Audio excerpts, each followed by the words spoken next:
Hi everybody, this is Cecily at Alma Health Foundation, and this video is to introduce you to our COVID-19 relief grant applications. If you applied for a Alma Health Foundation grant or a Northern New Mexico Health Grants Group grant this year in 2020, you made the acquaintance of our new grants management software, SmartSimple. And this new application for the COVID-19 relief grants uses SmartSimple. So it'll be very familiar to you. Now, if you have not used SmartSimple before, if this is your first time encountering it, we made a bunch of help videos on how to register and activate a user profile, how to update and add an organization profile, and how to create a basic application and complete it. And those are available on our website at this URL, and I would recommend that you spend some time watching them. They're not very long and they're very helpful. But let's get back to the COVID-19 relief grant application. Many or most of the application elements will be familiar to you if you have completed an application already this year, so I'm not going to cover them in any great detail. As with the other applications, you'll complete an eligibility quiz. If you're using a fiscal sponsor, you will provide that information in a fiscal sponsor information tab. The application information tab looks very similar. I'm using a fake organization and a secret identity here to work on a COVID-19 relief grant in progress. And as you can see, there are text fields to fill out. You can select the amount you want to apply for. One thing that is different in the application information tab is we are going to ask you to tell us when you plan to be done with the activities that you want funded.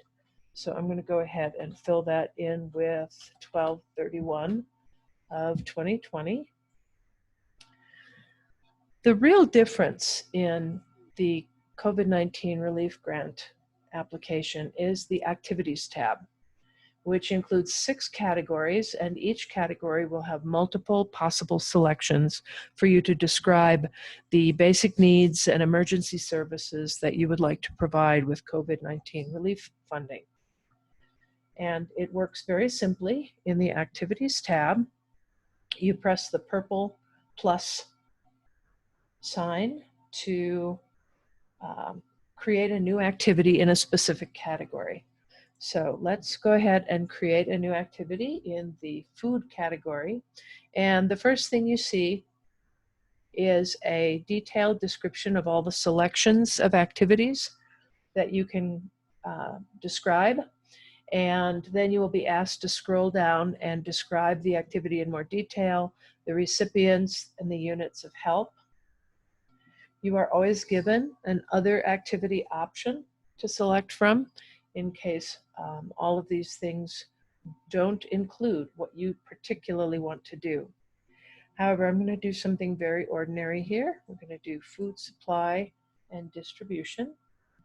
And I am going to include some specifics here. I would describe things like what I planned to do in the way of volunteers, gathering donations, using our facility to pack them into help packages and distribute on Friday afternoons at a drive-through in various church parking lots. And I would probably describe that in more detail if this were an actual application. And the recipients are going to be individuals, and I might describe very specifically that these would be low income, unknown immigration status, low-wage workers, especially in essential businesses. And I would probably include more detail if this were a real application. And then I will say these are going to be food packages.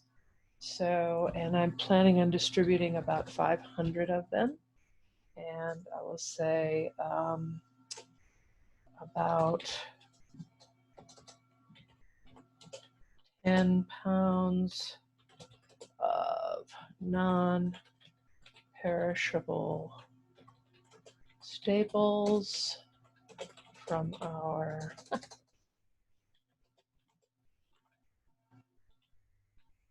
plus fresh items donated by local food supply businesses. And I might describe those packages in a little more detail. And when I'm done describing all of the things about this activity, I'll click complete. It will ask me if I'm sure, and I will say yes. It will tell me that I've successfully submitted it. And when I close the pop-up window, which we also call a modal window, I will see that in the list here under the food activities.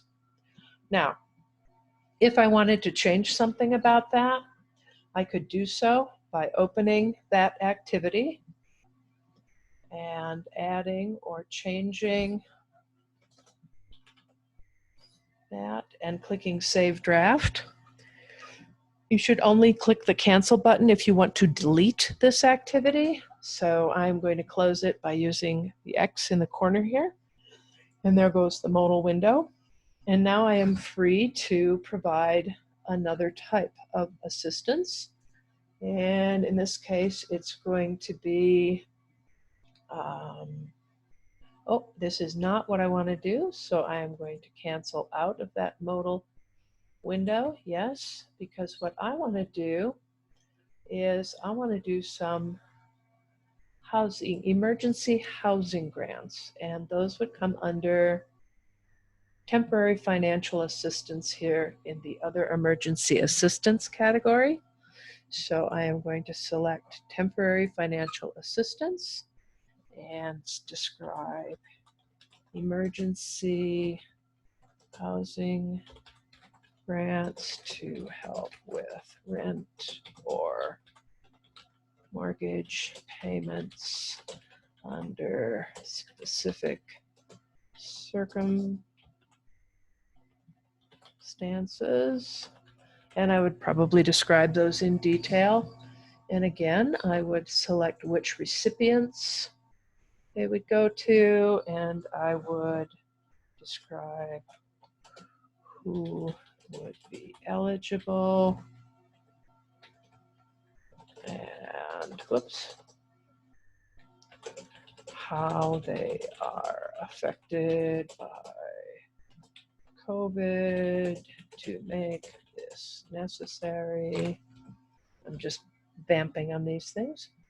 And then I would note that this is a grant for temporary emergencies. And I expect to do about 30 of these.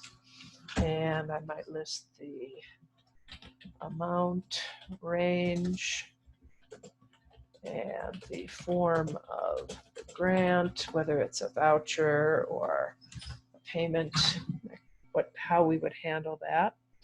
And having given all the information about this activity, I'll click complete. Yes. And there's the confirmation page. And as you can see, I now have both a food activity and an other emergency assistance, temporary financial assistance activity. And that's all I want from my activities. The geographic information tab is going to be very similar to our other applications. The budget tab is going to be somewhat different in this case, and it's very simple. So I will show you how that works. First off, you're going to select the amount you wanted to apply for. You are allowed to submit up to 20% in grantee organization administrative costs that are not related to the direct delivery of the activities. And in this case, I'm going to say I need about $2,500 to help with organizational administrative expenses. And then you will see that I have down here the line items for the activities that I just created. And all I really need to do is put how much I think I am going to spend on these things. And then I am going to add, let's see, 4,500 there. And as you can see, it does the math for me and tells me that these 500 food packages are going to cost about $16 each. And these 30 temporary financial housing grants can be up to $150 each. And it does the math up here and tells me the total cost for the activities and the administrative costs, and I'm done with the budget. And I can save and close. There are no attachments needed for a COVID-19 relief grant unless you will be working in tribal jurisdiction areas. You can find more information about what's required there by clicking on the tribal jurisdictions link here, and that will give you some information. Or you can talk to our program director, Nelsie Dominguez, about what you might need if you are working in the area of a sovereign nation and what you would have to attach there. But mostly, if you're not doing that, you won't have to attach anything. You can go to the Authorization tab. You can make sure that we have the correct information in terms of who should be communicated with if this grant is funded, and who should receive the correspondence, and whether there would be more than one person. You're allowed to add an alternate grant or communications contact. And then you can invite your executive director or your principal officer to sign on and review the application and provide their information and click the submit button, and then you're done. Oops, hang on a second. I actually have to put something in here. I'll pretend I'm my executive director. There we go. And it will ask you if this is correct.